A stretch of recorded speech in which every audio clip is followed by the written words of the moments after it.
Fiat, everyone! My name is Bobby Shortle, and I'm here with Nick Rocco Scalia, and we are the Intrepid Filmographers. Every miniseries we chart a course through the full filmography of an under-discussed genre or journeyman filmmaker.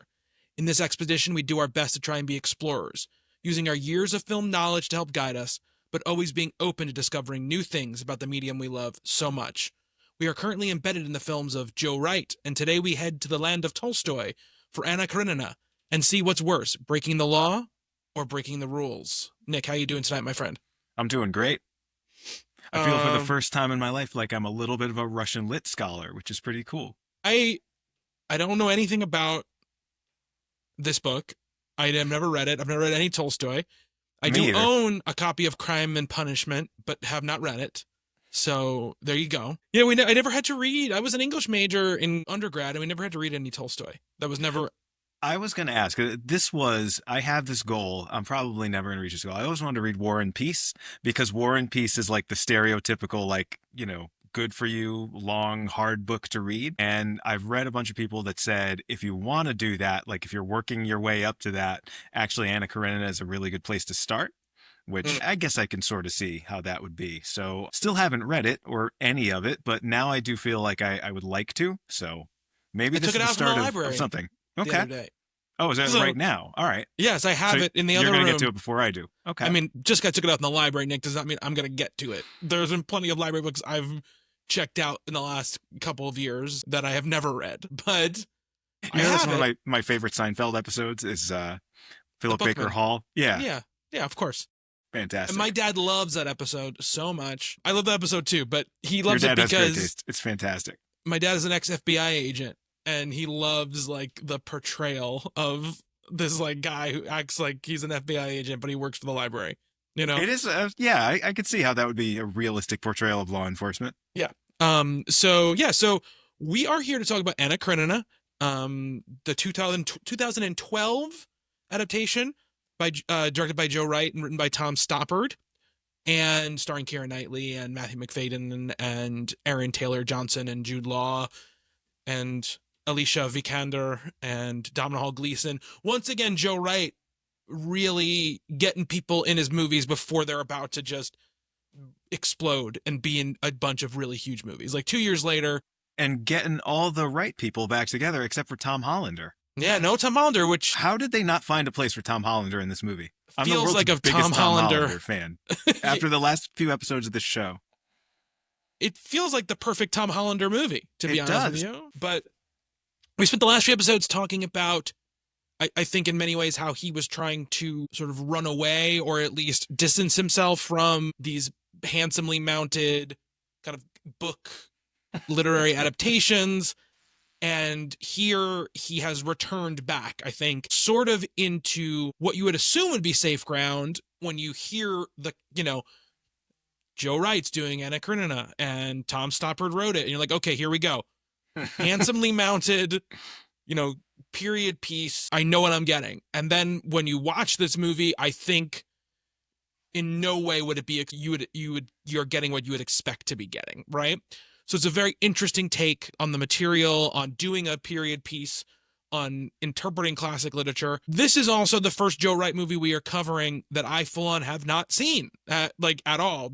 We have entered the from now on territory of Joe Wright movies I have not seen. It kind of floored me that thinking about the fact that it came out in 2012 and I hadn't seen it, because I was still seeing a lot of movies in 2012 and I just completely ignored this one.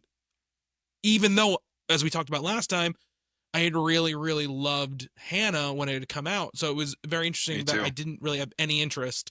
And I think it was because I was like, I don't want to watch like boring period piece based on, I don't want to see a movie that's school, that's like, right. That kind of feeling. Well, this was before my white whale thing about War and Peace. So I would have, I figured I had gotten through all of that without doing any Russian literature. So I was like, maybe I can just sort of live without it for the rest of my life. And then you get a little bit older and it's like, no, I want to be a smart person. I want to know these things. And I think if I had known more about what this movie was doing, because when I remember, I don't remember a trailer for it. I remember reading about it, but I don't remember anything about the style. I thought it was going to be exactly one of those films. Hmm. Knowing Joe Wright being that sort of handsomely mounted is going to be that's the title of the book we're going to write about him. I think Yes. Hmm. the study of Joe Wright's films. Yes. This show is all just it's a stealth way of just getting a critical study on one of these filmmakers done, or all of Yeah. these filmmakers done. It's our way of making an excuse to do our research and do our,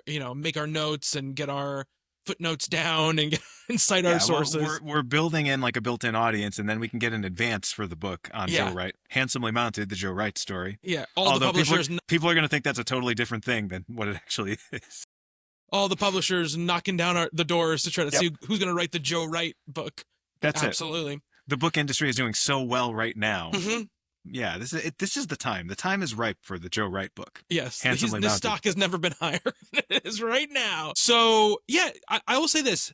I'm going to assume that whoever's listening to this, most people have not seen this movie because it was not a movie that did great in America. Let's say it Made did. as much money internationally, though. Actually, I think a little bit more than Hannah did, which is crazy to me because I remember that movie being a pretty big deal. Yeah, it kind of flip flop though as far as box Right. office goes. Like it Yeah, was. yeah. Well, the rest of the world's more sophisticated than us. Yes.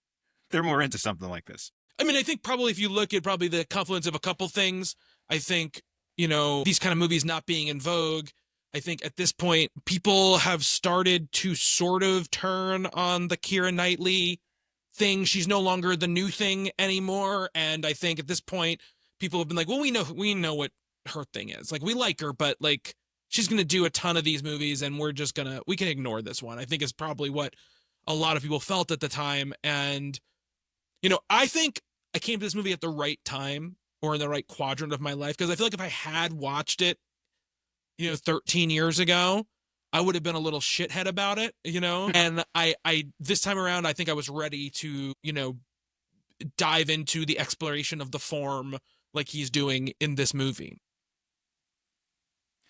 Well, I think I was more pretentious at the time. So, like, the fact that I didn't know what this movie was going to be. I didn't know anything about the style of it. But I feel like, and maybe I feel the same way now, I would have just raved about what this movie is trying to do and the audacious moves that he's making here. And I would have tried to say this was like the most brilliant thing, probably. And now I'm, as I said before the show, I'm a little bit of two minds about it. But, this is his, like, maybe his most divisive movie that we've talked about thus far.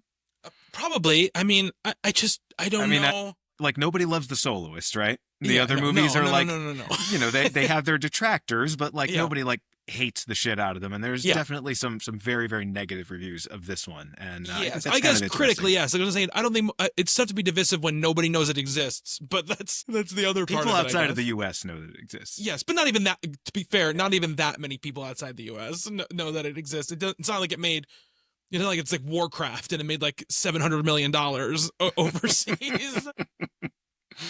It made like like 56. So it did well, and I'm sure most of that comes from probably I don't want to assume, but I'm going to say other English speaking quadrants of the world because although this movie is about a classic Russian novel, it's about a British movie as you can possibly get with its cast, and I think even its manners and tone I think are obviously also very British. But I think probably the right move because you obviously classic move, right, to take a novel or a play or something from a different country, set it in that country, but everyone has an English accent. That's just classic Hollywood stuff, classic movie making stuff.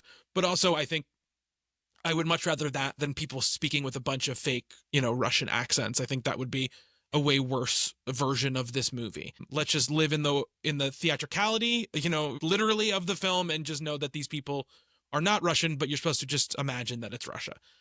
But so in our dossier for the movie, so I guess we should say people have probably seen the movie. So let's describe what the movie is, which is it's this classic, right?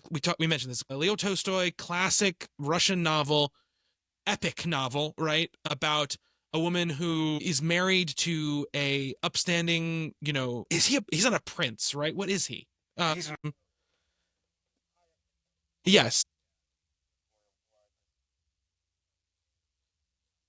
Yes. and a very religious man, a very God-fearing, dedicated to God man. She has an affair with a Russian soldier. A count. I mean, he's a man of means also. He is, but he's Vronsky. also a soldier though. He's in the army. Well, he's like Prince Harry, wasn't he in the army? Yeah, but also? he feels like a little bit more. I mean, I don't know. I can't really tell from this version of the movie, right? I don't know. I got some Prince Harry vibes from him. But he is. So she has an affair with him, and sort of sets a path of almost personal destruction for her life and the people's lives around her, as well as these other kind of stories that are happening, which are also tales of sort of love and getting together or breaking up, and how they all sort of differ and how they are the same. Yeah, and how that contrasts with royal duty and standing and Yes. And this sort of aristocratic world where things are looked down upon. As you mentioned before, it's probably the biggest concept. Again, haven't read the novel, but it is expressed really nicely in the movie, the idea about breaking the rules and breaking the law. Yes. So, and this is the society in which the rules are kind of more important than the law, and to break the rules, to impropriety is the worst thing, whereas crime, actual law breaking, is looked at as bad. Not that it's okay or acceptable, but it's way worse to go against the sort of standards and morals of the aristocracy.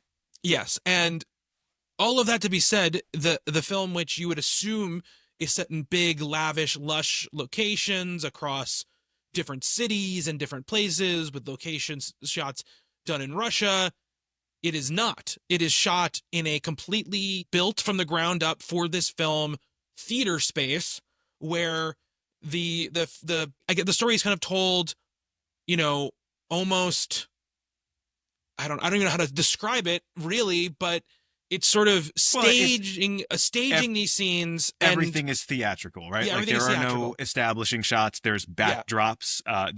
There's this one moment early on where they basically create the set around the actors as they're sort of starting the scene. So like not stagehands, but actual people in the scene are bringing in the walls and the furniture and stuff like that. So it is constantly calling attention to its own theatricality. When we're traveling by train from one city to another, which trains are very, very important in this story. It's a hell of a lot of trains. Quickly. Yes, there are. I'm going to review is, I believe it was Mick LaSalle in the San Francisco Chronicle hated this movie and said it's not a good thing for an Anna Karenina adaptation when you're rooting for the train.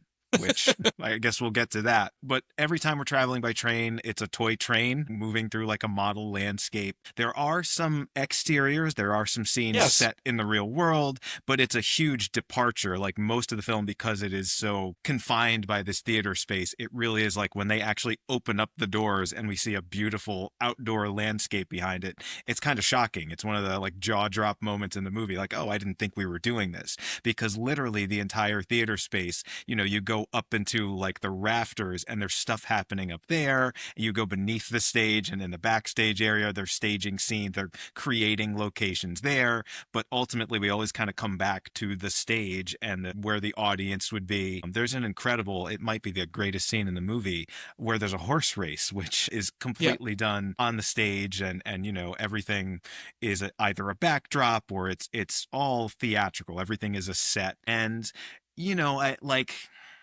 I mean, before we get into qualitative judgment about it, I just want to make it clear to people. I wasn't going to. I was still trying to explain it, but I think I've probably said enough. Go ahead. All right. Oh, I was just going to say, because you did like a sigh, like you were getting into like, and here's how I feel about it. So I just wanted to make sure. No, I wasn't. You're right. I was thinking about it, but I wasn't quite going there yet. Just so people can picture it in their heads if they're not watching the movie. This isn't like a thing where there are people sitting in the audience, like watching Keira Knightley do these scenes. Like it's not that abstracted, but because they use the entire, like Nick said, the entire theater, the entire space, but it is meant to call, sort of into the fore, like you are watching something that is being staged. This isn't, you do not try to break this down and be like, well, this period thing isn't totally true, and the way they're performing or where they are or whatever is not exactly period, right? They want to do it with all of that. So you're really feeling just, these, the scenes, the acting, the sort of artifice of the world in which these people inhabit. You are also feeling as an audience member sort of what they're trying to portray. And yeah, that's really what I feel like that is going for. And a lot of it, right? Like I mentioned the audience space, right? Like there aren't Mhm. audiences in this movie, but they're extras, right? They're people on the train platform. They're people at an Yes. opera. They're people at a ball that are Yeah. watching these main, because a lot of the story is about that, right? It's Yes, about absolutely. how Yes. society, how the rest of the aristocracy views these people that are kind of Hmm. central to the story. So there are like a lot of scenes that are audience spaces, and they just become the audience in the film. They are like in the audience space in the theater, but they are, there is a reason for them to be there. They're not just they're not us, right? They're not the Yes. audience watching the movie or watching the play, but they are Right. participants, observers and participants in the scenes. That's kind of brilliant, I think. Sorry, I know we're not putting our cards on the table yet, but boy, do I really like that. I mean, I don't disagree with you. I say the other thing, if you want some touchstone points, I guess, for the movie, people who are maybe listening who haven't watched the movie, I think, obviously a couple things that are Charlie Kaufman related come to mind, which is Synecdoche, New York, or Synecdoche, New York. I don't ever know how you actually have to say It's the title. synecdoche in English major. Come on. Okay. You know that. This obviously, I think that's one of the most like biggest parallels you can make, right, between what many people have seen, which is this idea of like theater and life sort of being intertwined. Once again, unlike that movie, there isn't like a show that they're actually putting on that's part of it, but the way things move through space and the way scenes connect are very similar. Also, something like Eternal Sunshine of the Spotless Mind is also something where you have those scenes where you're in the memories and the memories are breaking down, you're kind of transferring from one memory to another, and it's not exactly like this smooth, like you said, establishing shot. We're in this new scene now. It's kind of like scenes are moving one into another and there's not a break in them. That happens a lot in Anna Karenina. Like that is, I think, one of the chief sort of motivating factors of the action, right? Is we are going to, so this thing is only about 2 hours long. We are not going to spend a lot of time being like long language shots of trains, going through the Russian countryside, and like, let's do a lot of establishing stuff of these houses and Yeah, here's a cityscape cities. of Moscow. We don't have any Exactly. of that. No, where it's It's all cut down. I will say, I mean, although these films have a bunch of that, reminded me a lot of Baz Luhrmann's movies, Yes, Baz particularly Luhrmann's also a good touchdown. Moulin Rouge, and definitely Gatsby also, his Great Gatsby. Yes. Again, just for playing up the theatricality of that story and the spectatorship aspects of that story, it's an interesting choice to do. You Mhm. look like these are works of like, we're both talking out of school here a little bit, but like if you know anything about Anna Karenina, like that is one of the great novels ever written, right? Like that is, you would think, like people like us who have studied in the humanities and been in all those classes, and like one of us should have read that at some point, right? Yes. Well, yeah. My, There's a lot I of feel books, like Nick. there's a lot of books, sure, but like if you really had to narrow it down to a few dozen books, that would Yeah. be one of them. And like what's the approach that you take to those, right? Like obviously they are worth adapting for films. It is, this is a story about love and sex and romance Hmm. and impropriety and what people's desires and things like that. So it does have like a very human sort of things in it, and it's very easy, I think, to adapt this just kind of straight, right? Like, there has been a number of adaptations. There's There's a mini has to be. series. There's got to be There's at least 10. I can't even imagine there's less than 10, right? Vivian Lee Yeah. played Anna Karenina once, so it's been done before, so you can do the reverent version of it. But also, these things are 100+ years old. Can you take a more playful approach to it, even though it's not a very playful story? I think once something gets to that point, there is maybe an opportunity to do that, and Joe Wright certainly took that here. Yeah, absolutely. And I think one of the things on one of the special features on the Blu-ray, what Keira Knightley says in one of them is like, if we're gonna do this, why do it the safe way, right? It's already been done. And even Joe Wright talks about, there's some stories, right, in the dossier that you put together. There's an article, that an interview that talks about that they changed gears like 3 weeks before production was supposed to start. And who knows if that's true. But the one thing I think is definitely true when you listen to all these different accounts is Tom Stoppard wrote an adaptation of Anna Karenina, and they hired Joe Wright to direct it. And it was originally going to be a very straight, very what you would expect period piece, much like he'd done before with Pride and Prejudice. It was going to be a down the middle period drama epic like we've seen a million of before. And he even took flack, as we were talking about, for doing Pride and Prejudice the way he did, where he Yes. changed a few minor details. He changed the setting a little bit. He made it a little bit more earthy and rural. And like, Yeah. there were people who hated that. But basically, that is Jane Austen's story. I mean, it was very, very faithful to kind of the spirit of it. And, Hmm. in some ways, this is as well. But I thought Wright himself basically said, this is in some way my least stylized movie, which is a ballsy thing to say. It's an insane thing to say. But he basically says that that all of the style here is strictly in service of the story, and it is not to be show offy. And I'm not sure that that's true, but Yeah. I do. So he wants you to be able to focus on the characters. It's a straight adaptation in the sense that it's not a parody, it's not a satire. I mean, it's an emotional story. It's a tragic story. The ending is very tragic, and it does follow that thread. We're not meant to. I mean, there are witty moments. It's Tom Stoppard, so there's always going to be a little bit of that. There's some great lines. There's some great dialogue, but Yes. ultimately we are meant to feel this. It is meant to be an emotional experience, and I think in a lot of ways it is. I would agree with you on that, and I think that one of the things that Wright said when he was, planning the film was he started talking to people in Russia about, securing locations. And he's like, you talk to these location scouts, or you talk to these, like the film board there. And they're like, yes, we've done 8, Anna Karenina's here's where you shoot this, here's where you shoot that. And he felt also very boxed in by that as well. And also there were budgetary concerns, right? It was like they were going to have access to these locations for a very short amount of time. So how can you shoot all this stuff that fast? You're going to shoot most of it in England anyway, and you're going to spend all this money going to Russia and basically get establishing shots. Really what it would have come down to. And then you got to go back to England and you got to build sets and you got to do all this stuff anyway. And I think although never making a movie with an exorbitant budget, he does have high budgets for the kind of movies that he makes. And I think at this point, he's got a little bit of your movies don't make money sort of, reputation probably going. People like your movies, but the last 2, one of them was a complete belly flop. The other one was not going to be anywhere near its awards consideration anyway. And it didn't break out in like an action movie Bourne sort of way. So where are you now? Right. And so now he goes, okay, I'm going to do this thing. And I guarantee you can see in his head the budget just ballooning, right? Because if I go to Russia, I want to do this, I want to do this, I want to do this, I want to do this. And maybe smartly, he is like, no, there's another way we can do this where we can make it interesting and new. We keep the same exact script. Like, and that's what they said too. Like, we didn't change the script. Right. Like, the script is exactly the script that he wrote. And it works in this manner because we are not, like you said, it's not a parody. We're not calling out that we're on a stage. There's no meta-ness to the writing, to the text of the movie.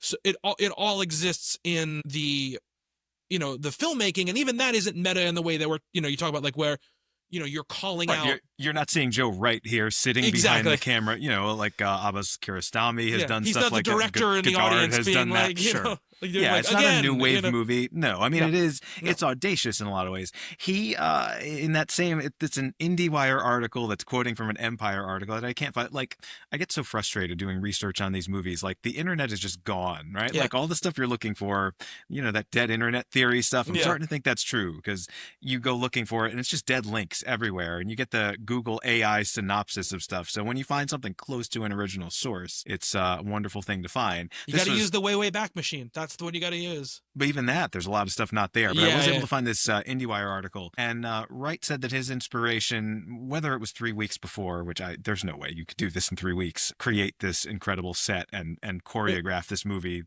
I would believe that 3 weeks before they were set to start shooting the more traditional one, he was like, let's stop and push things back. And there's no way because they built this entire theater, at Shepperton Studios. And amazing. I mean, the theater, I would have believed it was a real theater, like an old theater that existed. Well, for maybe, how but the way they beautiful it looks. move through it, yeah, you would have Yeah, had to kind of build yeah. something from scratch. But what he was saying was the idea was he read a book from like 2002 on Russian history about the Russian aristocracy, and the thesis of that book was that it was all kind of performative in this era, right? Hmm. Like, but pre-Russian Revolution era, it's like everyone was just kind of playing a role and putting on a show, and the way they dressed, the way they talked, the way the social scene, the ball, and everything that he covered so well in Pride and Prejudice was all performative. It was all like the whole world's a stage, and real feeling, which is about what this movie is about. Was something that you subsumed for this, for to Hmm. basically go out and play this character, this wealthy countess, prince, princess, etc. And so it is, form kind of follows function, I think, in a really interesting way here. And I get why he did it. I like the choice. I don't always like the way it plays out, but I think it's a really fascinating way to tell this story. Absolutely. So, I mean, that's the history of the movie. That's what the movie's about. It's important for us to talk about it because I think it's such a part of what this movie is and whether you like it or not, right? And, Yeah. my cards on the table, I kind of loved this movie. I think every time we've done one of these directors, I've been like, is this one going to be like the secret great movie that we just didn't realize was going to be great? And for me, that's what this was. This was like the first one we found really that this was like the one, right? The one Okay. that I didn't know anything about, that I'd kind of written off once I did hear about it. And now that I've watched it, I think that it's pretty special. And, going back to when we talked about Atonement, and this is why I like the fact that even though sometimes it's tough, we do every single one of these directors' films because we might have like if we were just like doing like a best of Joe Wright, we might have Hmm. skipped this one, right? We might Sure. have just we might Yeah. have skipped this one or whatever. But this direct comparison I want to pull to Atonement, when we talked about Atonement, what I said was I love almost everything about it, but there's an artificiality to the way he makes the movie that I don't think he's embracing, that I think he's trying to, it creates a separation between reality and the reality of the movie and the reality of the filmmaking.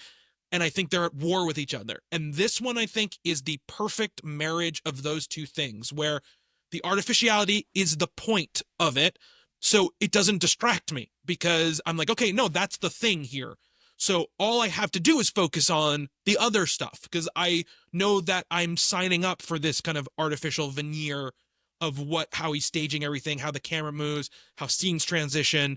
The showiness or the fluidity is the point. So I think that really helped sell it to me in many, many ways. And, I think that it's incredibly well acted, some really great performances. Kind of crazy that we are what? Is it 8 years after Pride and Prejudice? Was Pride and Prejudice 2004? When was Pride and Prejudice? 2005. 2005. So we're 7 years out. And Matthew Macfadyen has pretty much gone full transformation from hunky leading man to who he will be from now on, which is this sort of like still handsome, but kind of goofy, sort of, oafish type of guy who has something like kind of erudite about him, but also sort of like schmucky about him, right? And I Well, think we that, also have to have that conversation about Jude Law because I yes, feel like you make this 10 years earlier and Jude Law plays Vronsky. of And course, of course, 100%. now he's like perfect in this role of Karenin, who is just, I mean, he is just boredom on toast. And yeah, like I don't know. I felt my own mortality a little bit, right? Like I remember Jude Law being like that handsome leading man guy, and now he's playing this role, and this one is like the opposite of that. Yeah, Time this was hurts. this was 13 years ago. Yeah, no, I know. And I think at the time, obviously, it's a really big departure for him. I think at this time, he's never really done anything like this before. Like he's still in most movies playing a handsome sort of, leading man guy, and in this, it's such a different story for him. And, I think he is exceptional in the movie. And those moments where he's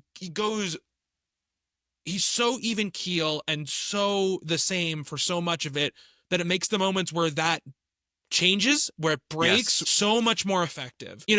Aaron Taylor Johnson, who plays Vronsky, I think we've talked about him before. He's an actor who I'm extremely hot and cold on. There are times where I think he's great. There are times where I think he's just nothing, that a lot of the time. This movie's so interesting because, like, I don't really know if he's very good in it or he's exceptional in it, but he certainly has does his crazy blue eyes do a lot of work in Sure. the movie. Well, and the costume design, which won an Yes. Oscar, it's the clothing, the tailoring. Yeah. He's meant to be a little bit superhuman in this, and he Hmm. definitely and Keira Knightley, radiant as always. Yes. Yes. Of course. Yeah, but I think there's some very, very good acting in this. Wonderful supporting cast, as you were Hmm. saying, of people who would go on to do bigger and better things. Many of them not initially cast in the movie and just kind of replay, like Alicia Vikander was not supposed to be in this. Like, I always thought Ex Machina was like her debut, and that was quite a few years after this. Not too many years after this, but 2 years after this. It was a few anyway. Like that Yeah. was the movie where I sort of learned who she was. I like her a lot. Yes. Well, because no one She's saw this movie, Nick. was Yes. loving Yes. that. The thing, I said I was of two minds about this movie. Like, is it a little too theatrical? Does that get in the way of my emotional connection to it? Not at first, because I'm so dazzled by it. I think in the first half, which I watched 3 times. So I'm very familiar with the first half of this one. And I'm glad to have seen it a few times. It's my first time seeing the film, and I didn't finish it. I kept having to go back. My rentals kept running out. So then I just bought it, which I'm glad I did, because I will watch it again many times, probably. But like, I was able to like watch it one time just to see the staging of it and the choreography, which I thought was brilliant. That I'm definitely not in question about. And then, I watched it again, and it's like, okay, can I get fully invested in this story the way this is told? And I think ultimately the answer is yes. And so therefore, if I can do both, then yeah, this is a great movie, and it's really worth seeing, and it's really something. But I will say, I want to see another version of this story, like a more straightforward version of this story, and that's going to maybe change my opinion of this, right? Like, if there is an Anna Karenina that can grab me a little harder with like the ending and sort of the tragic, this is really a rise and fall sort of narrative. It kind of, the first half is kind of all the way up, and the second half is, this crashing down to earth thing that happens over basically an hour of running time. I'm wondering if I would feel that a little bit more in a different type of movie. Like, this is, I think, because it's the only version of the story I know.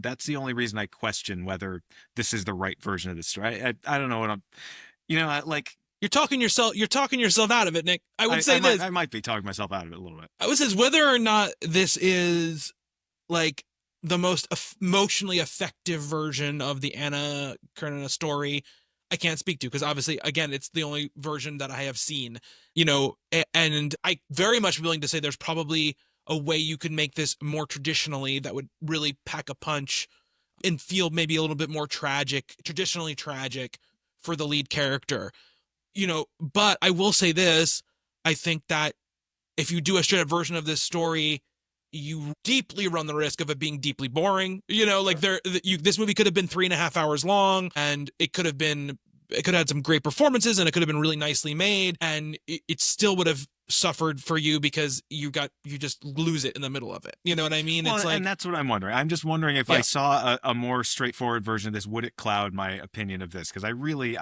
think I capital L love this movie. You just kind of alluded to this. The pacing of this is unbelievable, right? Yeah. Like, I went into this thinking this is going to be a boring movie. I don't mind. I like boring movies. I like classic literature. I was fine with that, but I was never bored, not for a second. Like, this thing just goes and goes and goes. Like, it's a little over 2 hours. And it barely feels it. Like, I did not mind, even when I had to go back. Like, it was never a chore. Like, oh, I have to sit through the first hour of this again to get to the second hour. It's like, now I can't wait to see that again. And like, I remember this happens and this happens. It's a lot of incident, and there's a lot of fireworks. I don't know what the best word for it is, but you've got these incredible. There's this ball scene that's kind of shot like a horror movie. That's brilliant. Like I mentioned, the horse race. There's some comedy, some wonderful comedy in this that I was not expecting at all.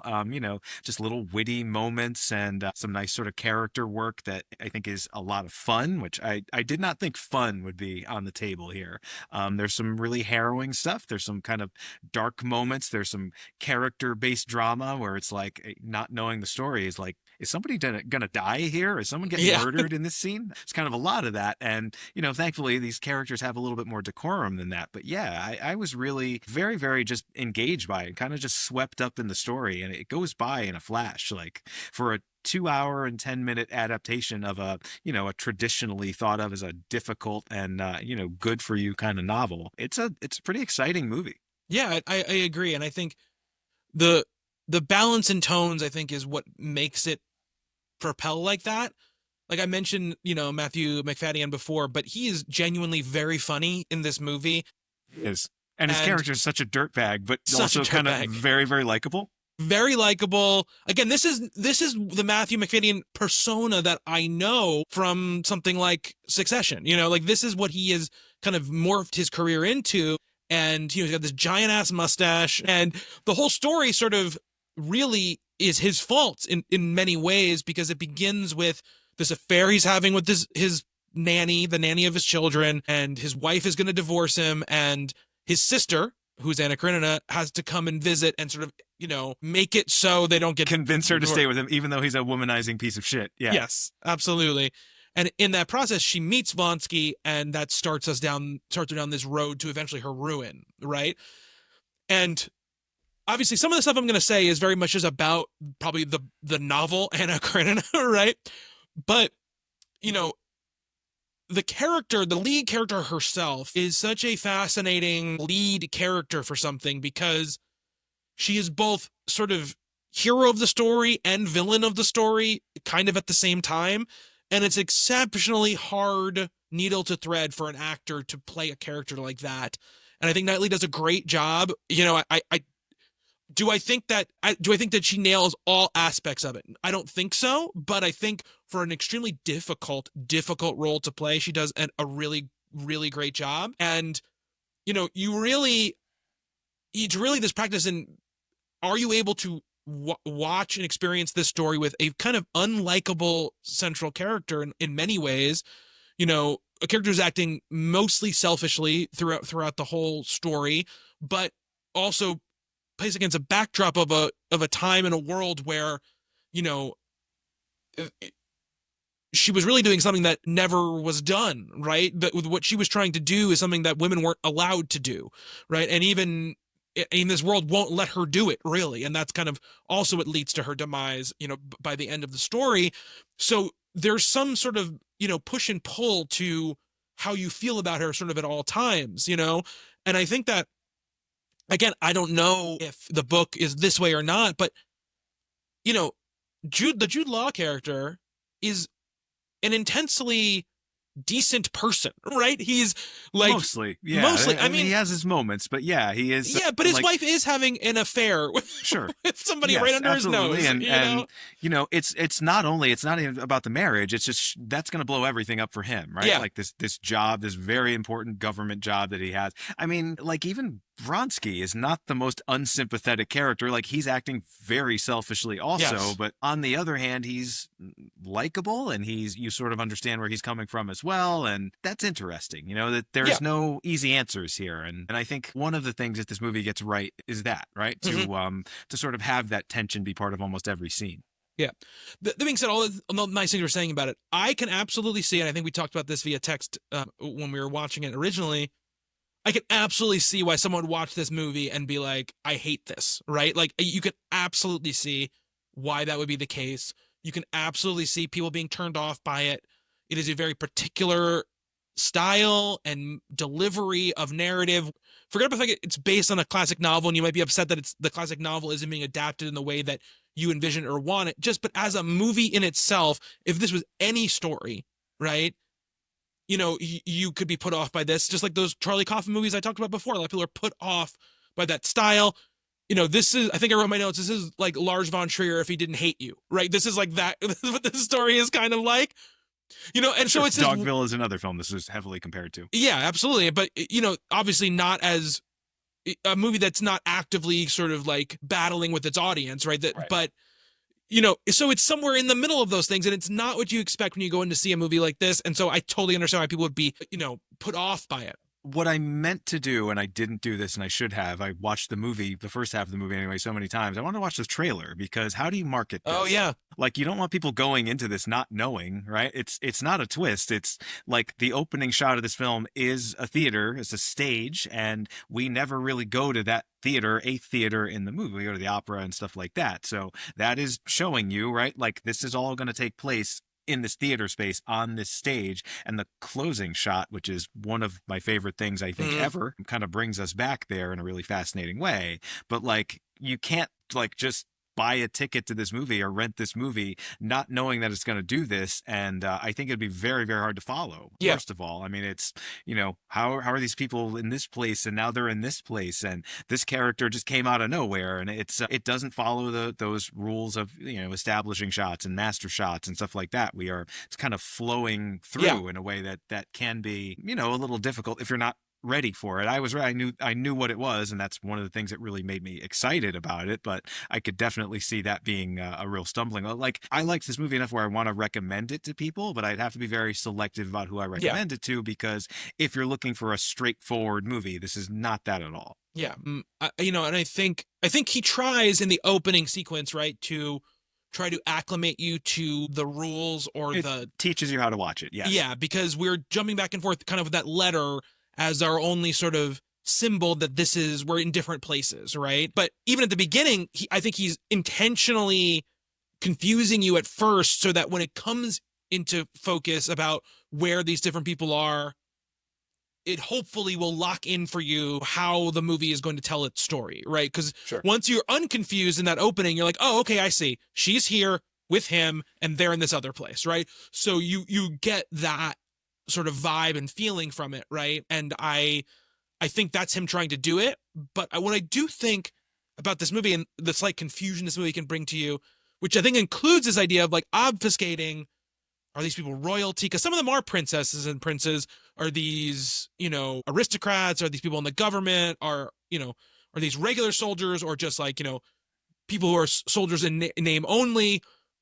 I think it does give you that feeling of when you read a book like this, when you're, you know, maybe a little bit younger, or maybe or you're just not used to reading classic literature, and you're like, I'm confused about what exactly is happening here. Yeah. You sort of introduce characters and you don't get a good sense of what their role is. And this way, you know, I will say the first time I watched the first half of this, not knowing anything about, I mean, I knew it took place amongst the Russian aristocracy, but like the way people are related to one another, who's sibling, who works for, you know, the government, who's a wealthy landowner, stuff like that, you know, which are very important things, obviously, in this world. It's very, very like, so you're trying to acclimate yourself to this theatrical style, which you're not used to. And also you're just trying to figure out, you know, how do these characters connect? I mean, we don't see, like, Anna Karenina is the center of the story, but she's not even close to the first character we meet, right? Oh, no.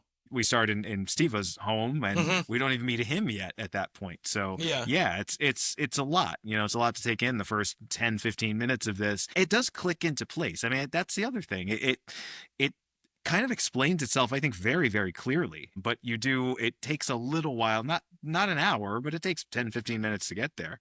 Yeah. And I think also what it's trying to communicate to you, right, is like if they're in St. Petersburg or Moscow, it doesn't really matter. It's right? also incestuous, right? Like everyone knows everyone's business. Yeah, no matter where they go, all this stuff follows them. The same people follow them. We're on the same trains going back and forth. And, you know, we're running into, she meets Vronsky's mother, like early in the film. It's like, Olivia Williams is great in this movie. Yes. Like, are we going to see her again? Actually, yes. And her son's going to be very important in this. But, you know, it just seems like this aside, this like one scene character that ends up being pretty important. Yeah. Well, not her, but, you know, she's part of something important. She sets up something very important, right? Sure, and she does end up being sort of one of the things, right, that drives, you know, Anna and Vronsky apart eventually, right? Yeah, we get nasty Olivia Williams toward the end of this film. I love nasty Olivia Williams is, good stuff. And I think a lot of this too, what I think a lot of the sort of the obfuscation also makes you feel is like, obviously by the end of the movie, the end of the story, Anna her mental state has completely fallen apart, right? She's, you know, drinking, she's kind of lost her place in the world, and this other thing she ran to is also falling apart, and she's also part of the reason why that thing is falling apart. So this sort of blurred line between like what's real and what's fake, I think also feeds into that, right? Because we get to this last scene, the crux of the whole story, the ending for her. And there's this moment where all of sort of like the veneer falls away, right? And she kind of realizes, I think, all of this stuff I put so much stock in my entire life, that I destroyed my life for, or wanted to run, or hated myself for leaving, it's all fake. It's just all fake. All these people are just players on a stage, and I've kind of given away everything that was real, to try to fit in or try to get away from. And it's all what I've been running away from and running towards is just fake, and I think the movie does really do a good job of giving you that message in the end. And I think it only works because it's set up for everything else happened before. And I kind of didn't really clock until near the end that, all of the private stuff, all the stuff that's like in their bedrooms together, or when they're being actually truthful with each other, is in those back rooms, right? We're not on the stage. We're in the back rooms, enclosed settings, yes. Right? Whereas the rest of them, as I was saying, when Levin and Steva meet in the restaurant, right, and they create the set around them. I love that moment. That's so great. Yes, it's so much like a play, right? It's like, it is. Yeah. The actors sit down and the hands, the crew, or like the extras dressed as, they're like the waiters or whatever. And they're like bringing building it out, the walls around them, and they put the table there, and it's really great. And the actors are performing while they're dropping the set, which I think is great, right? It's not like it's the set gets dropped and then the scene begins. The scene is going and the set is building around them, right? That's that pacing, that whip crack, like, no, we're doing this now. Yeah. And we've enclosed you in this thing because now when this thing goes away, there's gonna be something totally different on the other side of it than what you left, right? And one of the things in the behind the scenes documentary that I saw was they're talking about, like, you'd wrap a day and you'd be leaving for the day, and as you left, like, a crew would be coming in to completely change what was in the theater from the last day that you were shooting, putting those trees up in the middle of the theater, all that kind of stuff. Like, this stuff that's being done. Hedge maze. This movie has a great, Shining-esque hedge maze. Wonderful, wonderful set there. Yeah. But yeah, you're right. There are these intimate, I mean, this is a pretty intimate story that, ends up sort of spreading out into the wider world. And we do get these scenes that they're very closed in, right? The bedroom, a lot of this takes place. But then we also get these isolated sort of outdoor scenes. There's this great moment with Vronsky and Anna, like in a field somewhere on a blanket, where we get this beautiful overhead shot, and there's nothing around, there's no walls anywhere. All the stuff with Levin, a really interesting character who like decides to give up all of this, high society life and live out in the middle of nowhere, live in the countryside. All of that, like, that feels like a real location, and was shot on a real location. He's plowing the fields with the farm hands or whatever. Yeah. So there is, like, the contrast, I think, is really interesting also, and the movie's kind of doing that all the way through, is the society world versus everything else. The inner world and the outer world. But I would say there's even a distinction, right, between the Anna and Vronsky outdoor stuff and the Levin outdoor stuff, right? Yeah, because the Anna and Vronsky stuff is all dreamlike, right? Yeah, it's all very stylized. It's like hyper stylized. Fairy tale, sure. Yes. Everything, they're wearing all white. It's overexposed and lots of sunlight. Whereas the Levin stuff is, that sort of almost Terrence Malick-y looking. Yeah, absolutely. Yeah. Also, that's the stuff that most feels like Pride and Prejudice, like that sort of like opening, definitely. Yep. Sort of earthiness of Pride and Prejudice is the Levin stuff, and I think that. Yeah, it even shows you, like, I think obviously the movie is not subtly, even though they might not say this, is like the way Levin is pursuing his life is the right way to pursue your life, right? That is like, he is free of, all of this, all these peering eyes. He's free of these weird expectations and, everyone having a say in what he does and where he goes and all of this stuff, right? And when he tries to play in that world, he fails and ends up going back, turning tail, running back to the country, and that's actually the right place to be. So yeah, I think Joe Wright maybe has an affinity for that. Definitely saw that in Pride and Prejudice. Absolutely, yeah. And I think, we can talk about Levin's story. I want to go quickly back to, Anna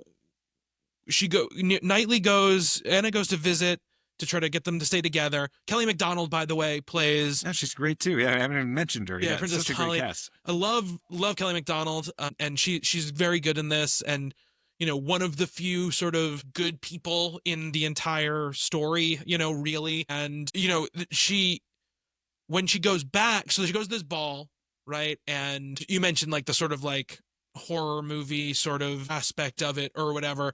But we do this dance, right? With Vronsky, and this sort of like how sort of everything sort of falls away, right, around them.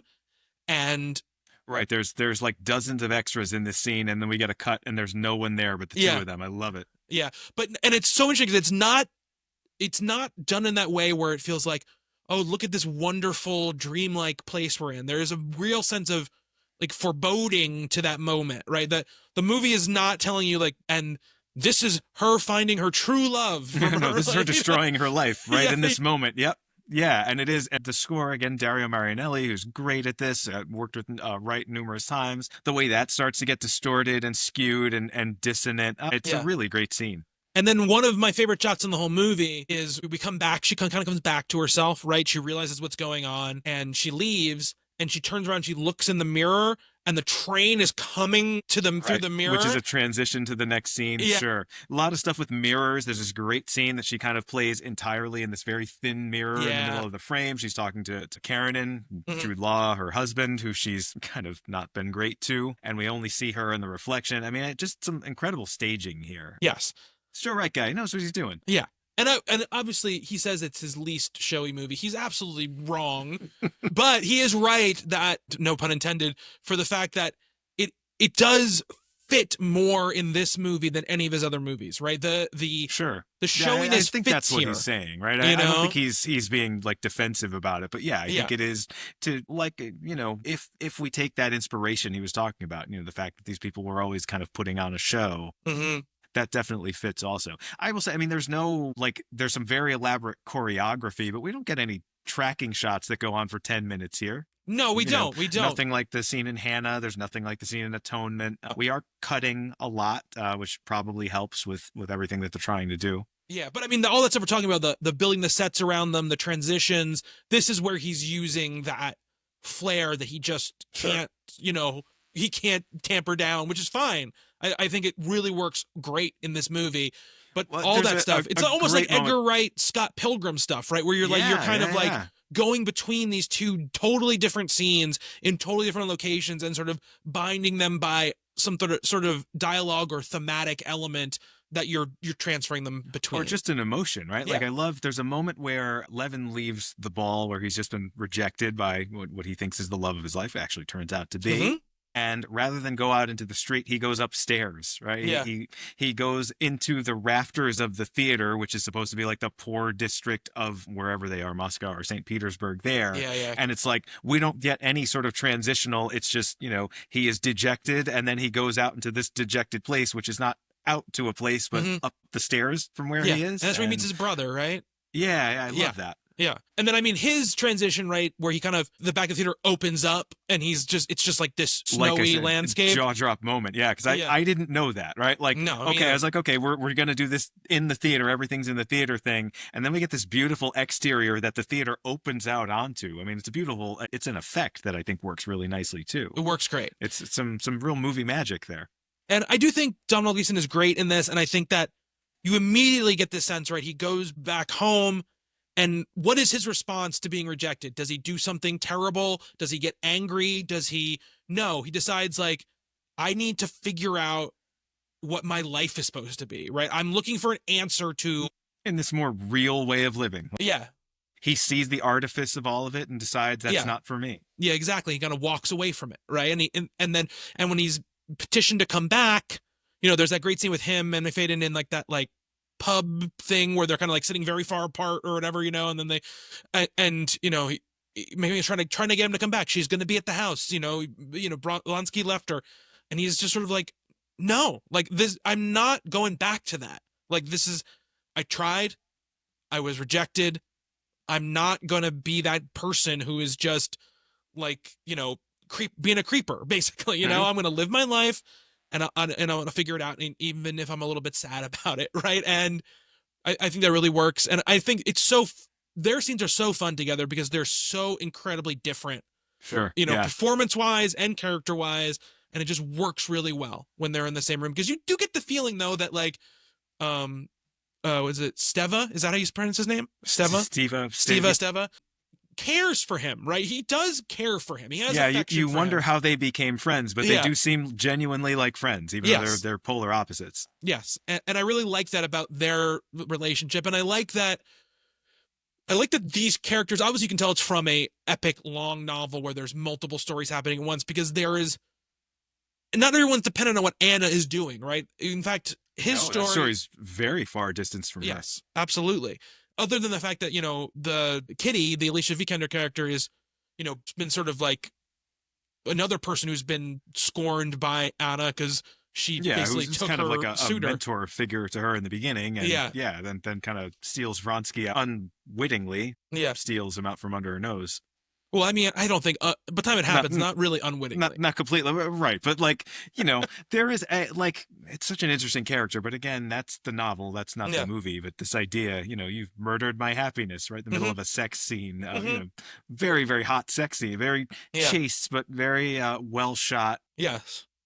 I put it in the dossier I sent you, the Alliance of Women Film Journalists or something like that. This was nominated for, they nominated for one Ann Award from them that we'll get to, but it was also nominated for Best Portrayal of like sensuality or something like that in film of that year. And I sort of get that. It's a very sexy movie, but also it's the kind of thing you could probably show on network TV without a problem. Yeah, pretty much. Yeah, for sure. Yes, absolutely. And I think there's another scene where, she goes back to, again, I'm gonna mix them up. Either she goes back to St. Petersburg or she goes back to Moscow. I don't remember which one it is. And Vronsky kind of follows her back, right? And there's this other ball, right, where like those three princesses are kind of sitting in the middle, sort of holding court. Emerald Fennell, one of those. Emerald Fennell is one of them. Yeah. And you're like, okay, a supporting role in this movie. Very much feels like a movie Emerald Fennell might direct, except it would be a little much more lewd, probably.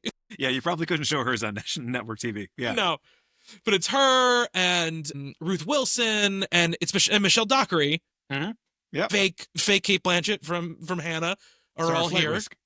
What?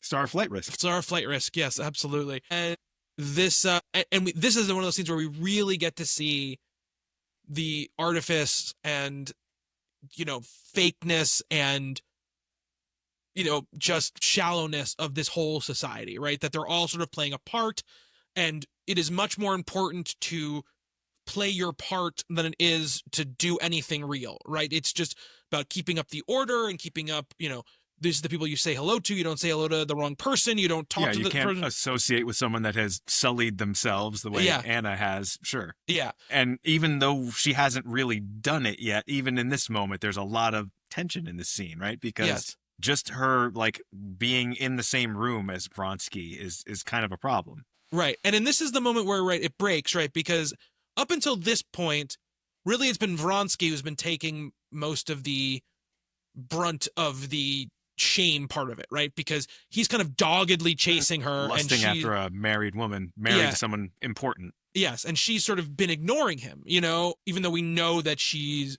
interested and attracted and wants to be near him. She is, still putting up the front, doing her own sort of fakery to keep the appearance that everything is okay. And in this scene, basically it's the Ruth Wilson character, right, who's related to him or is friends with him or whatever, and she's kind of like, you gotta go, like, you're being a complete loser, like, get out of here, and then her husband shows up. Yeah, her husband shows up. And Michelle Dockery tries her best to help her. I gotta say, she's being quite nice. She's trying to stop. Let's take a walk over here and check out this thing. Right. Yeah. It's, it's very romantic comedy sort of. Yeah. And she's just completely oblivious to it. Yeah. And then, we get right around here is when they actually, consummate their relationship for the first time. And kind of out of and that's another thing I really like, because there's kind of an ellipses there, right? You get this very tense moment. Mm-hmm. Her husband kind of like, after they see each other, her and Vronsky see each other at this ball, and clearly there's something going on there. He says, well, I didn't see anything, but there are rumors. They're talking about you and him. And she kind of like, tries to laugh it off and tries to just dismiss the whole thing. And then it's like the next scene, they're like meeting each other in secret and consummating the relationship. Yeah. I liked that choice too. Absolutely.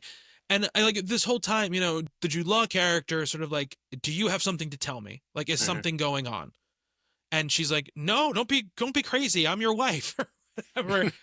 And you can tell like he kind of knows that she's lying, but doesn't want to believe that she's My lying. wife is beyond reproach, he Yeah. says. Yeah. Even Well, though, she couldn't have done it because she's my wife, and because she's my wife, she's beyond reproach, yeah. which tells you a little bit about him. Until we get to the race scene you mentioned before, which is obviously an astoundingly staged scene where you Oh, have it's gorgeous. it's like a horse race going on this stage, and at one point, again, I just love the theatricality of this because this could have it could have been this crazy big, you know, you build yourself a horse, old Yeah, timey looking it's horse racing Ben track. Hur, right? Yeah, You get exactly. this is an action scene, and they don't do it that way at all. Yeah, I love, there's this great, I mean, just this moment of sound editing. She's got a fan, and she's fanning herself. yeah, And her husband is looking at her, and she's getting hmm like, the intensity of that is building up, and it is the sound of the horse's hooves. It's hmm great. yeah. And then Some wonderful Vronsky's sound horse design falls choices off the throughout this. stage, and she like freaks the fuck out. Right? Oh, Jude Law is so good in this scene. Yeah, he is. He's astounding in this scene, and he's like, "I'm right here. I'm I'm right here. I'm Yeah, here." and she like pushes him away. Yeah, Love it. yeah. But and the thing is, like, I think not knowing the story, not knowing these characters, I always was waiting for the other shoe to drop, right, where he was gonna do something or behave in a way that was really terrible and disgusting, right, and like, you know, you're my property and you're gonna do what I say, right, and there just never is a moment like that with him. He Right. is like, listen, you know, so the next scene, Vronsky has to kill the horse that falls off the stage. Again, I love this because it's like everything is so tight and small and packed in, and it's like it's really giving you this idea of like everybody is listening and looking Right. and seeing what you're gonna do, right? Great bit in the mirror. She's looking in her like makeup compact mirror, and Yeah, he's right there. Her husband is right there behind her. And she like yeah, snaps it shut. yeah, and like, you know, you have to, if you were picturing this in reality, it's probably a giant place, Sure. right?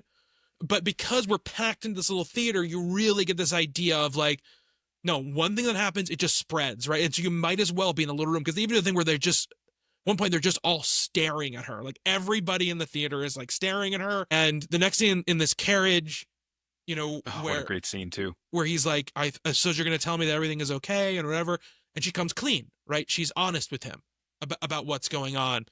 um and you know, he says you can never see her, you can never see him again, and we got another one of these great transitions where she like goes out of the carriage, and then she's like just like in this Runs off into this like geometric. I yeah, think it's the hedge maze. I the think it's hedge like maze, yeah. part of the hedge maze set where you get these like square bushes. It's almost like last year in Marienbad or something like that. And she like runs off into the backdrop, which is Yeah. very much a backdrop. I really like that moment. And it just transitions right into it, and you kind of get the next scene. And again, we're talking about the pacing of this thing. In a traditional version of this story, we've got more of this carriage ride. We've got, okay, she's got to More sneak, of her running away. Yeah, she's got to sneak off at one night shot. or whatever, you know, whatever is going to happen, you know, and, you know, all this kind of stuff. And instead we just get to the meat of what is going on in the story. And then the next scene where she goes back home to kind of tell Jude Law's character, I'm done. Like, we're done or whatever. I think that scene, Jude Law is unbelievably good in that scene. It's just like, Is this the one that ends with him by himself on the stage in the empty, yes, like by the footlights of this? Oh God, I love that shot. It's amazing.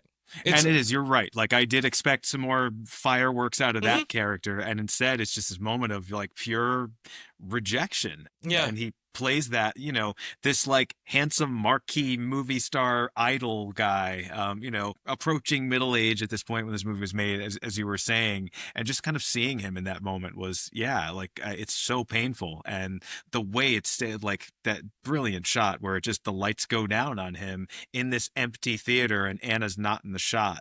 Yeah. Really, I wasn't expecting to sympathize with that character at all after that point. Like, because you want her to get away. You want her to live this life that is a complicated story, as we've been saying. Yeah. And this is one of those moments where you realize that it really is, very, very multidimensional. Yeah. And she's got to leave her kid. Like, she has a son. We haven't even said that. Son who's 7, 8 years old. Yeah. And she's got to leave him. And she's also pregnant at this point. And that's kind of what kind of just breaks him of it, right? He's just sort of like, okay, and he kind of walks away, right? And, what I love here is we get this space of time where we get to spend more time with Levin, where we see him working in the fields, and it's this gorgeous. Right. Well, we got to get away from Anna and Karenina at this point because it's just too painful. Yeah, so this we is. need to just do something else for a while.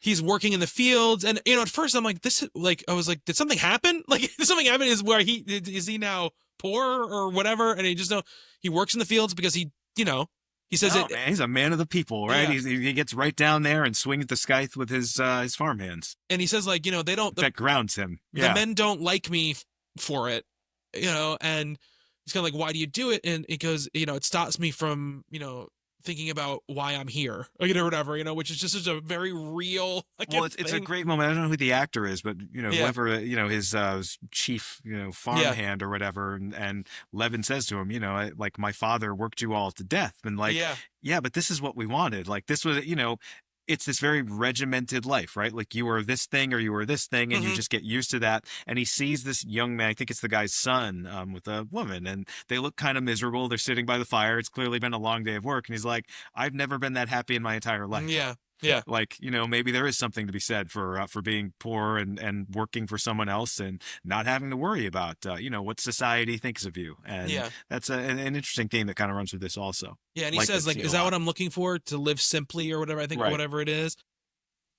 He's a hippie a little bit. Yeah. And he falls asleep on top of this hay bale. And it's a great shot. It's a great shot. And he wakes up and there's a carriage going by and Kitty is in the carriage. And in that moment, he realizes, like, I still want this, right? And you combine with that moment we had before, right? It's like, if I can have that life with her here, that could be something, right? Right. But in order to do she, that, at this point, after being rejected by Vronsky for Anna, has also become kind of just jaded and cynical about love, and she thinks she's going to be an old maid or something. And we see her with a baby early, like, I'm never going to have one of these, and has kind of resigned herself to that. And like this whole this is a really nice story that's going on in parallel to the other one that's just going straight to hell, in wherever they are. And it's the way we kind of, like, the second half of the movie kind of juxtaposes those two things. I think is really interesting also. Yeah, absolutely. And he kind of re-enters society for one last sort of try, right? He goes to the alphabet block scene. Yes. You know what? I love this movie. That's what I was about to say. That might be my favorite scene in the whole movie. It's great. Yep. It's romantic it's as all hell, and I loved it. I don't know if it's exactly like that in the book. I don't know if this is that feels like an invention. Movie invention, that feels like Joe Wright, like just the way that, or a Tom Stoppard invention, who knows? Sure, or a Tom Stoppard, but like the way the pacing of it, it's like the slowest paced scene in the movie, and you're just like waiting to see it, and they've already established that, visually earlier on. Anna does something, those blocks. Yeah, I really do like that moment a lot too. And they're sort of working through their past with these blocks, right? Yeah. Like, you can't come out and say it, but maybe if we just spell it out on the table here. And these unanswered questions, right, that they kind of both have, but especially he has, about the fact that, like, look, I came to you, I asked you, and you said no. So is that no forever, or is that was just no then? And this idea of, like, her being like, I didn't realize then, what was important, right? Just like he didn't really know at that point what was important. And now they've found each other again. And I was so young. He's like, it was a few months ago. Yeah, I know, all those months ago. They're both so charming in this scene together. She's luminous in it. You can tell immediately why it was only it would be a year or two later that she would, be in a ton of stuff and be nominated for Oscars and all of this kind of stuff and win an Oscar, right? But it's just a really beautiful, kind scene. And again, once again, Matthew Macfadyen's character just hovering around, like, looking in, trying to see if everything's going right. He cares if these people get together or not. And I really like that about it. But still has one eye on the governesses. Yeah, exactly. That's his thing. Yeah. 100%. And, we get this, all of a sudden we kind of go back to, our main storyline, and we learn that Anna is sick, right? And again, so theatrical. You could definitely see, you're sitting there in the theater, right? And you've got, Karenina on one side, and all of a sudden there's like a single light comes on, and she's laying in bed, and she's like, Alexei, come back. You can feel it, right? And again, in these great merging of scenes, like, how long has it been? We don't know. At least 9 months, right? Probably. Sure, yeah. But who knows? The baby is born at that point, right? The baby's like born. in the room with them. Okay, I thought so. The baby is born. Yes. We have this other scene, right, where, you know, they kind of pass each other in the hall before this happens, where he's leaving I and love that. Ron's Again, coming through in. not a mirror, but like it looks like a mirror, right? At this Yeah. thin glass window, and they kind of like lock eyes a little bit. Yeah. What happens with the two of them is unexpected, right? Absolutely. Yeah. This moment where they're holding hands over her when she's sick in bed. Yeah. Yeah. But I want to rewind to that scene I'm talking about really quick, where they pass each other, because that is the first moment where Anna says a thing. She's like, you know, she kind of lashes out at Vronsky, and then she calls it like her demon, right? Or whatever she says. And it's this thing that she just really does have this self-destructive streak to her personality, and this mean nastiness to her, you know, at times as well. And, you know, she obviously is constantly fighting that and against that, and trying to figure out if she's a good person or not. Because there's a lot in this where she's like, I'm a terrible woman, I'm a terrible person. And then the next scene, she'll just be outright terrible. Like she just hasn't, she this problem with this self-awareness that doesn't help her learn anything, right? Which I think is her really her tragic how fatal much flaw. is what she's doing just lashing out at this guy, you know, this very boring man that she's married to, who's very good to her, and you know, has kind of committed himself to taking care of her, but also is kind of a, you know, absentee father, and seems like no fun at all. No, he doesn't seem like he's any fun. He definitely seems like he's kind of a square. Time for bed. Like he's just, that's also what he says in the beginning of the first half of the movie. Yeah, but I think, again, and I think this movie is playing with this a lot, right? Like this idea of like love, and what is love? What is love, right? Is love what, you know, Levin has, or is love what Vronsky and Anna have? Is it two sexy young people, or is it like someone who's going to take care of you for the rest of your life? Yeah. Because Vronsky is also, you know, while he is with Anna, you know, do you love only me? No. Yeah. And like, even when they are together later in the film, clearly he's running around on her, and she kind of knows it. You know? And I think he is too. Yeah. But again, I think at least the movie version is definitely playing with this idea of like, right, you've seen her mental state degrade. She has some sort of illness as well. Like what is going on? But so she, you know, she calls back Alexei. She's all like, what do you think is on her deathbed? And you said we had this kind of unexpected, sort of beautiful moment to Alexei and Vronsky, where he's like, you should go now. If she calls for you, I promise you, I will let you come back. Right? Like I'm not putting up a barrier here between the two of you, but you need to leave now. Right? You're like, this is not she wanted me back here, so you need to leave. We both can't be like living in this house together. You know, that's not going to happen. But then as soon as she's better, right, that nastiness comes back. And he says, like, you know, you begged me to come back. You begged me to be here. She's like, that's when I thought I was going to die. And now that I'm not going to die, I can't live with myself being here, you know? And I love him that moment too. Such wild swings that these characters are making, and that's in Tolstoy, right? And that's got to be part of the story. Yeah. But the two of them play it so naturalistically, and it's not, you know, you couldn't imagine real people kind of having these wild, you know, I love this person, I don't love this person, I need this person, I don't really need this person, and yet you kind of buy it when it's these actors, and it's Joe Wright directing them. Absolutely, and I think I love Jude Law in that scene too, because he just really, nothing about it. When he tries to dissuade her from leaving, right? None of it is about him, right? He's not saying like, I'm going to be ashamed, I'm going to lose my station. He just says like, if you do this, if you get divorced, you will be the wrong party. Your marriage will not be, you know, valid basically anywhere. And your daughter with someone who's not me, like she won't have my name, and I can't do anything. She'll lose all her protections yeah. of mine, and that's it. Like, you know, your life is going to be ruined. And she's, you know, I think doesn't even want to admit that he's right. I don't think she even thinks about it at that moment. She's like, we'll be fine. Our love will be enough, right? She has that sort of like message to him, and we quickly learn that that is not true, right? Once they are together and there's nothing in between them anymore, it like falls apart very, very, very fast. Like they are at each other's throats. You cannot tell sometimes, like, again, I think I like the movie for this. Is she just being paranoid? Is she just being overly critical? Or is he really doing all this stuff, right? Is all this stuff really happening? but you do know for real that all the stuff in society is really happening, because when they show her going back out into the world, it is terrible. It is a terrible life. Well, and it's especially terrible because she goes into it so confidently, right? Like Yes. she's, I'm gonna go out to the opera or Mm-hmm. whatever, and I know everyone's gonna be there, and I'm just gonna show my face. And she's like, I can do this. And as soon as she gets there, it's just like a nightmare, like from second one, and it just deteriorates more and more from there. And there's a female character in this. She's like a few seats down with her husband, Mm-hmm. and the husband like does something nice for Anna, and she gets so indignant about it, like, you can't even look at this woman, she's like worse than the lowest crap in the entire world. And it's, I don't know who the actress is, but it's so like she's just seething, and it's great. I think that I think that the actress who's playing that woman played Moaning Myrtle in the Harry Potter movies. Okay.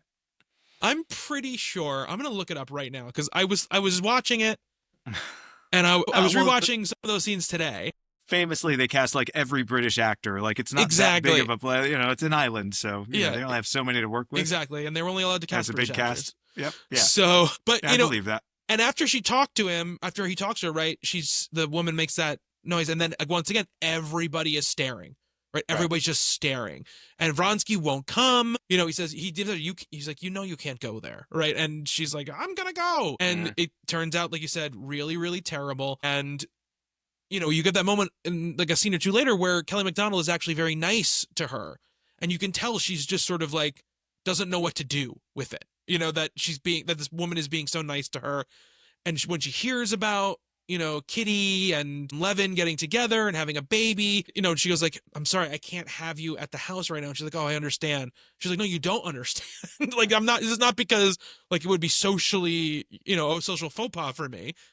It's because the person who probably hates you most in the world is at my house right now, but really, a really interesting scene. You can just see it really breaking down for her, right? It's like all beginning to just completely fall apart for her in that moment. And the outside pressure, you can see it leak into their lives, because those scenes, we start to get these scenes that sort of like obviously take place over probably weeks or months. Oh, these like fraught domestic scenes between her and Vronsky, like Yes. this great love that's supposed to solve everything. Yeah. Yeah. And you can see it all just breaking apart. Like this scene, like, she's drinking a ton, and Every even time he leaves the house, she thinks he's running away. yeah. And even when they have sex, it's like now it's like very like mechanical and not romantic anymore. It's that there she's like, oh, I can't sleep, and he's like, I know what can make you sleep. And then it's just not this passionate, wonderful, overexposed, dreamy thing anymore. Now there's like a darkness to it that she can't really fend off anymore. We get that scene where he comes home and she's wearing like just like the shaping of the dress or whatever. Yeah. Yeah, the skeletal, I don't know what you call that. Yeah. And that scene is, I think, great, and I think they're both very good in it. And one of these scenes is the one where she's like, well, I want to go away, I want to go to the country. I think it's the scene before that. And he's like, okay, we can't leave on Sunday because I gotta go see my mom. And she's like, well, then you don't love me.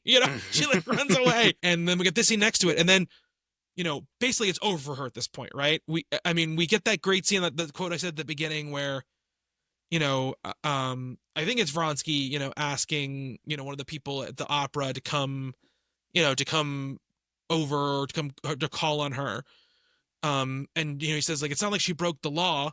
And he goes, if she just broke the law, I would call on her. She broke the rules. Even his own brother at this point won't, he'll see him in public, but yeah, you can't go to this like den of sin, which is just his apartment that he has with Anna. Yeah.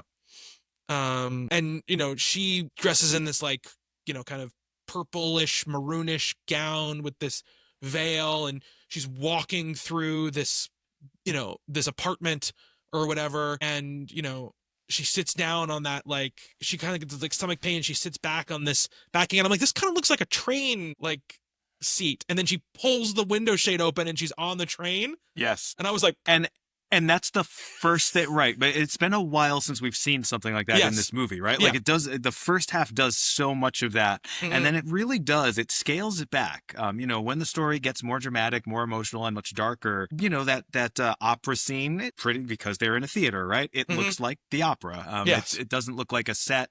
We're not, doing all that thing, manipulating the scenery like we were before. We're not shooting all those mirrors and everything. So yeah, that moment is kind of surprising because we haven't really seen much of that in a while. And there are moments of this, particularly toward the end, where it kind of just feels like a standard traditional adaptation. The stuff with Levin, because that's been doing that the whole time. And we see kind of the resolution of that story at this point also. We're not doing the theatrical thing as much. I mean, it's still, we still don't have like establishing jumps. She wouldn't need them.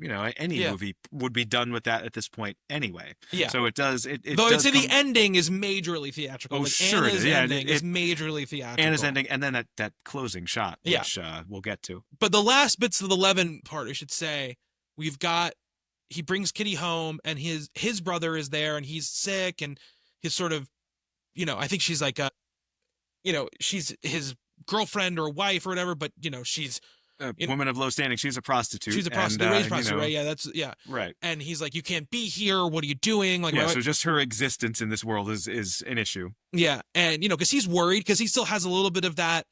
This woman who I love is coming from society. She's not going to want to be here. Like, and Kitty has no problem, right? She's like, where is he? I'm going to go, and she goes and starts taking care of him. She does not kick that woman out. You can definitely see, right, this drastic difference, right, between where they are and what they have between what the other people have, right? And and I love Domhnall Gleeson in this moment, just watching her, wash this guy, whatever they're doing with him, being a nurse to him, essentially, with his wife, who she's not even supposed to share a room with or share a house with. And yet here she is. And just the look of adoration on his face there. It's really great.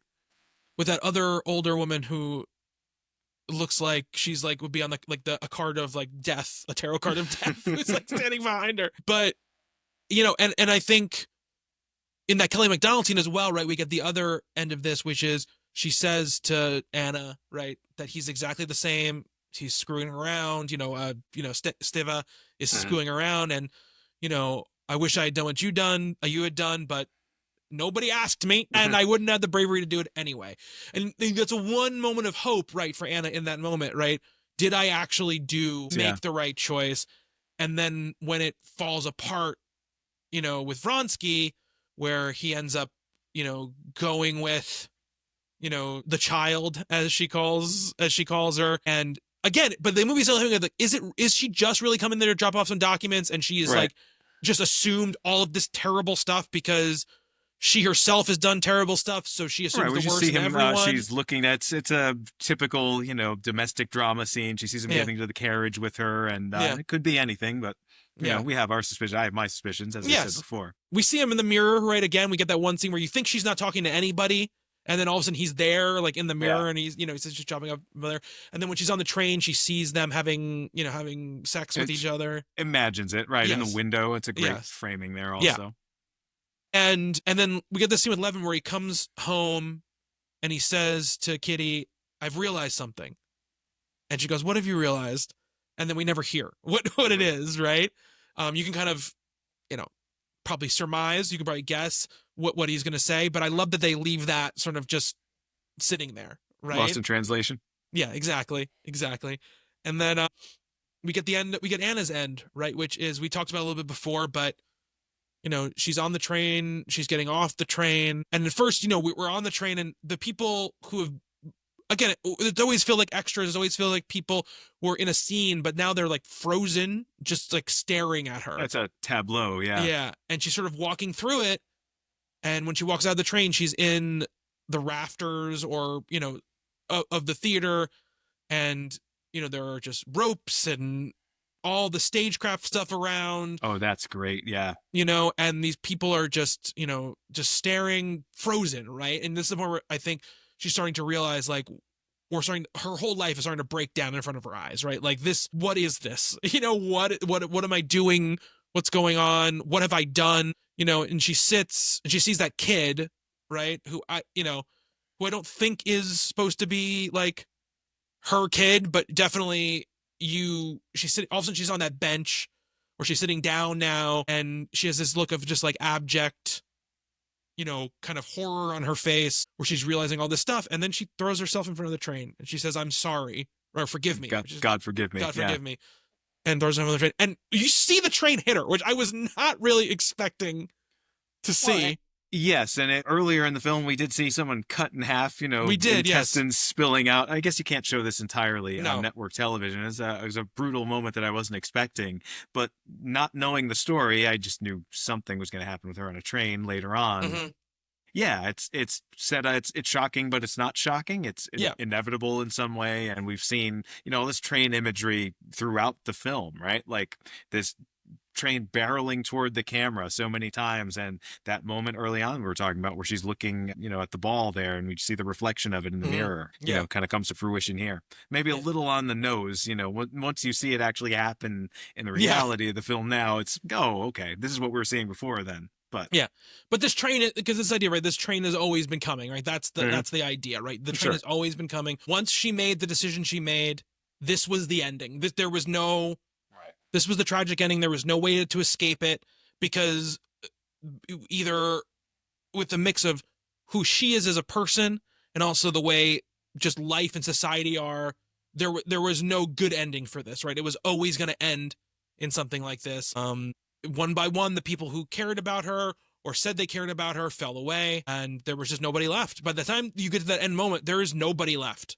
for her, to even go to anymore. And then we get that last scene of Jude Law, sitting in the field, watching. I love this scene so much, right? Just like overgrown field that then becomes the audience space in the theater, and the camera is just sort of dollying back slowly. Really, really perfect way to end this version of this story. So let me ask you, the second child who is there, is that her daughter with Vronsky? I thought so, yeah. Who else could she be, right? That's what I'm saying. Like, I don't know, unless he's remarried and had another kid or something, I don't know. But I feel like they would have set that up. No, like age-wise, that would make sense, right? Yeah. Well, I guess we don't know how far after her death this is, but we don't know. We also don't know how long she lived. Yeah. I don't know, but that was my assumption, that he had kind of taken this little girl under his wing, and he's just sort of sitting there reading a book, and he like looks at them wistfully for a second, and he's like, "Nope, back to reading." Reading again. Which is him. But still, again, another thing where I'm like, if that's the case, this guy really is a mensch, because they didn't have to do that, that's not something he didn't have to do. And, I think there's also... He could have always said it was his biological daughter. It's not like they could have DNA tested her. Exactly. That's what I'm saying. He just was like, she's mine, right? But he could have also said she's not mine, Sure, but that is my guess to what happened. Yeah, absolutely. So he sort of redeems himself there. Yeah, I don't think he ever irredeems himself. No. But I mean, it's like, at least for us, right? For the audience who loves Keira Knightley and wants this character to, have a life, and not be bound by these rules.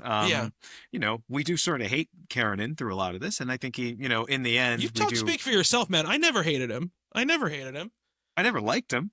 I actually liked him quite a bit. That's the funny thing. I think like he represents something, obviously, which is not good, right? Like this controlling thing that he does. Yes. Maybe I'm looking at it for too modern of an eye, but I mean, he's the way he sort of, he treats women as property, kind of, and like Steva does it in a different way, but I don't know. I don't think it's like, I don't get, you think in the movie, the text of the movie, he treats her like property? No, like she's a property as so much as like a function, like something, it's like part of his job, like a cabinet, a department he's supposed to run or something like that. You know what I mean? I get that for sure. Yeah, there's definitely, look, I think the marriage itself is obviously, it's a marriage of, arrangement or convenience. It's not a love marriage, right? That's just not what it is, right? Well, she's like a necessary responsibility and something that's going to help him be this person in government that he has. I don't disagree with you, but I do feel like you get the sense that he genuinely has affection for her, in his own weird sort of like erudite way. Right. I don't think he gets a sense he doesn't love the way other characters in this movie like no, and that's what I mean, exactly. But I would also say, like, I don't think the movie is saying like or the story is saying He's like, never a bad guy. right, no, but I also think only the story is like, and what she was doing with Vronsky was the right course of action. No, You no, know what no, I mean? no, of course not.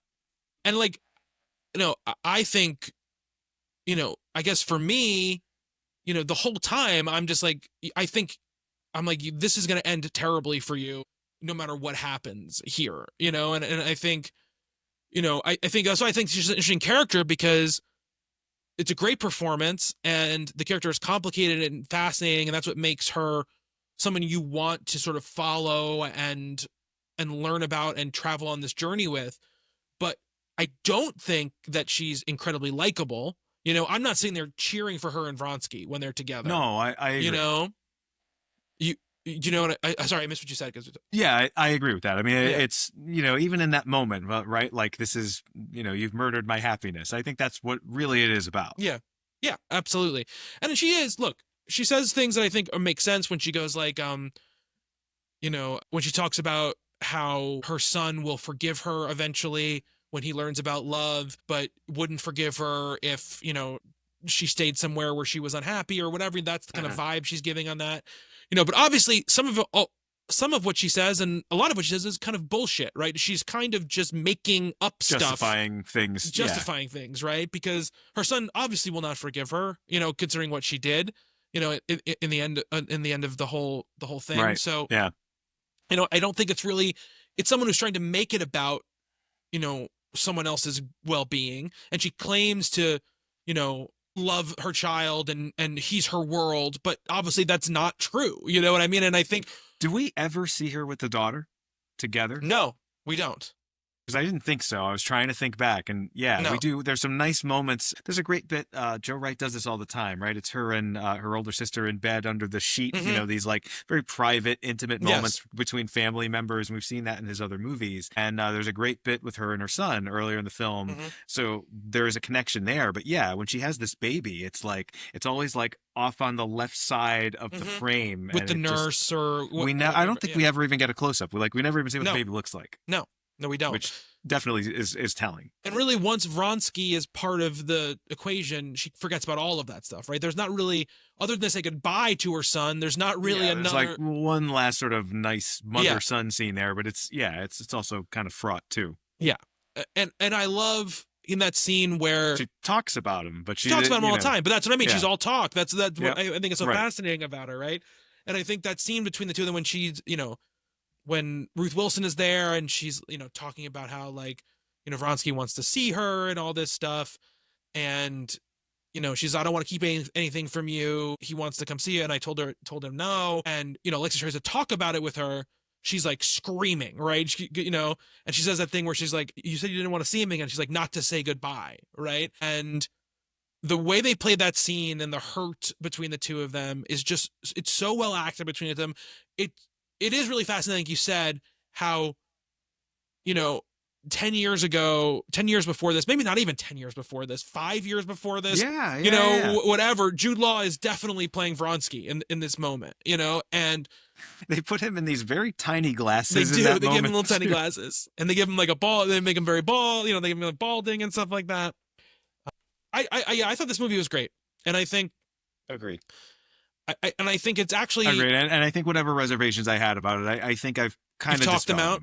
Yeah, I think I have. That's what I do on this show, right? I talk through my feelings, I work things out, and I think I did.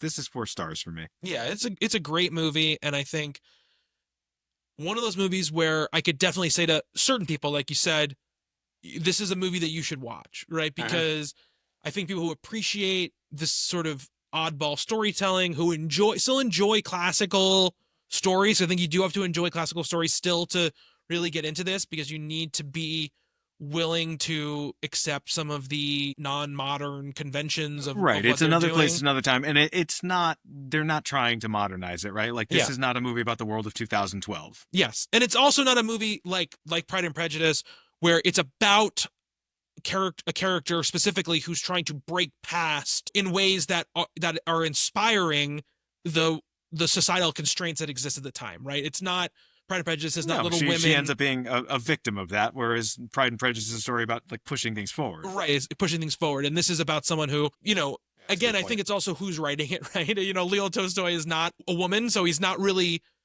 the story is the time when you're writing that he wrote this to be about like this adulterous woman who really wronged this good man, right? And then while writing the book, he started like kind of fell in love with the character, and so that's why the character became more complicated and more interesting. See, that's interesting too, because and I don't remember where I read this or heard this, but like Anna Karenina is like, I've always heard it like connected with feminism and feminist literature, and like if you take a feminist lit class, like this is week 1 or something like that. And yeah, I mean, I guess I can sort of see that there, but also it's very much in its time and its place. This is not we're not talking about the 60s to 70s, No. or now. But it is about a woman who, just for pursuing what she wanted, right, is persecuted, her life ended, and basically, that's what happens. Her life ends. Her tragic flaw is just pursuing what she wants. Yeah, and having the selfishness and the thing that men have all the time, right?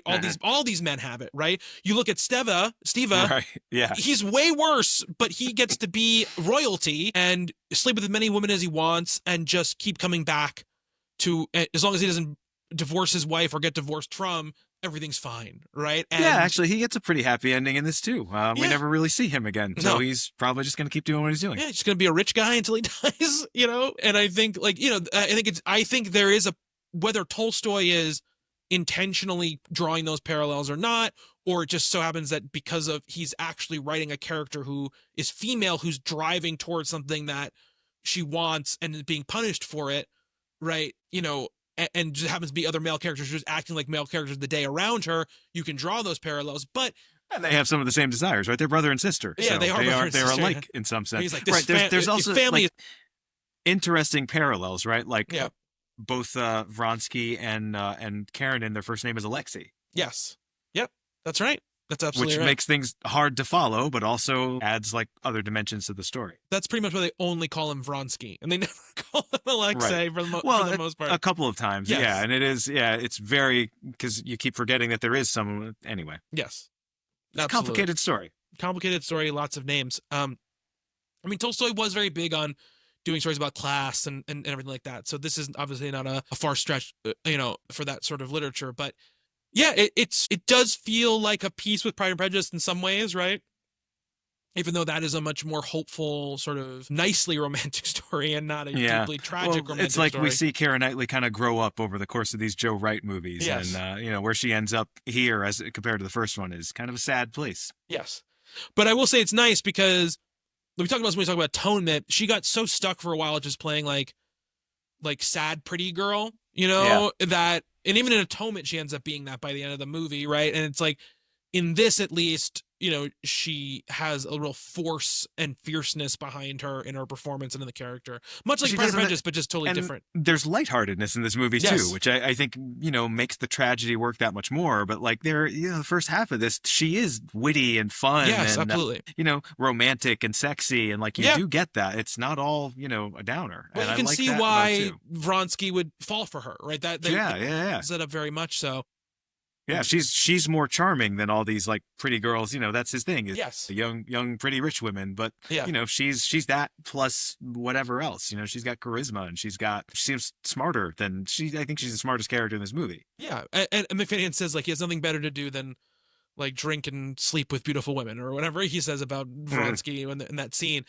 And like the opening scene where first scene where Levin comes to visit, comes to visit Steva.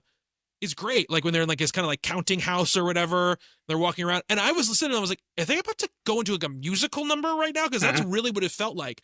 Because he was like, this is my... the atonement score. Yeah, they're stamping the papers. Yeah, he's like, boom, boom. He's like, this is my friend, Levin, whatever. And then like, and I was like, is he going to break into a musical right now? And I was like, you know what? Why hasn't Joe Wright directed a musical? It seems like the perfect thing for him to direct a musical. Yeah. Some sort of retelling of some sort of classic Rodgers and Hammerstein or something, or Gilbert and Sullivan musical or something. It seems like I don't know. It's got to be something mannered, period piece. Yes, absolutely. Yeah. Something Gershwin, I don't know, but it just feels like it'd be perfect. Like the Pirates of Penzance is definitely, but do you really want to see that movie though? I don't know, not really. No. But I would watch a Joe Wright musical. The costumes would be fantastic. The costumes would be amazing, and he would do crazy choreography. I guarantee you that for sure.